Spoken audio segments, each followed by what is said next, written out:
She'd once been as tall as Serina, but decades of hunching over her sewing machine at the textile factory had twisted her back.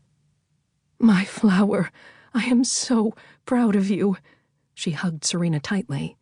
"You have brought our family great honor." Nomi made a noise in her throat. Serina shot her a quelling look. If Signor Pietro heard Nomi speak out against the heir or the superior in any way, he'd have her flogged. He'd already threatened to do so during one of Serina's physical examinations last month, when Nomi had muttered, "This is ridiculous," under her breath as she watched the Signor inspect Serina in her shift. "Thank you, Signor," Papa said, bowing. The magistrate strode off to his carriage, his short scarlet cape fluttering in the sallow glare of lamplight. "Let's go," Papa said. "We've only 2 days to prepare for your journey." He led the way to a street in the opposite direction of the Signor. They only lived a few blocks away from the central piazza. Serina drew in a breath of dingy Llanos air and turned to follow. Papa hadn't even looked at her. She tried to gauge his mood from his stiff shoulders. Was he proud of her, like Mama was? She couldn't tell. She never could, with him. Renzo bumped her arm. "You look beautiful," he said. "The heir would be a fool not to choose you." She shot him a grateful smile. Renzo understood how much this meant to her. To all of them. With his tall, sturdy form, it was easy to forget he was younger than Serina by almost 2 years. He and Nomi were twins, but didn't look much alike, except for their amber-brown eyes, several shades lighter than Serina's. Nomi lagged behind her siblings, scuffing her feet like a sulking child. Serina dropped back so she could walk with her sister. "This is good news," Serina murmured, too quiet for their parents to hear. The streets they walked were empty now. Everyone else had already returned to their homes after the big announcement. Flickers of lamplight threw splotches of yellow against the rough stone walls of the houses they passed.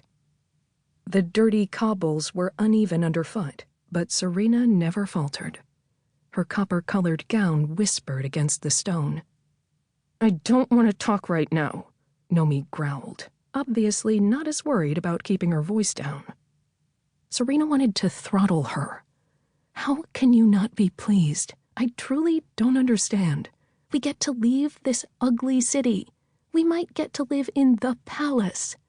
Being my handmaiden will be easier than taking care of the whole family the way you do now, and we won't have to worry about having enough food. Mama will be able to stop working." Nomi walked faster, as if trying to physically escape Serina's words. "That's the difference between you and me," she said, her hands clenched at her sides. A dusky pink flush bloomed across her face.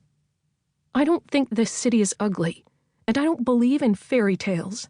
I don't want—" "Everything you do want is beyond our reach," Serina snapped, tired of Nomi's anger.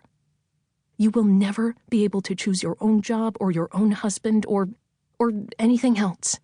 It just doesn't work that way." It wasn't Serina's fault that Viridia gave women so few choices.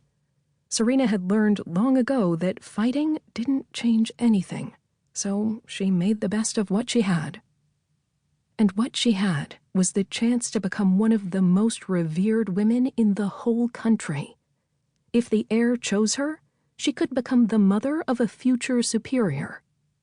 "Nothing should be beyond our reach. That's my whole point," Nomi said. They were still swept up in the tide of their argument when they reached the creaking door of the family's small apartment.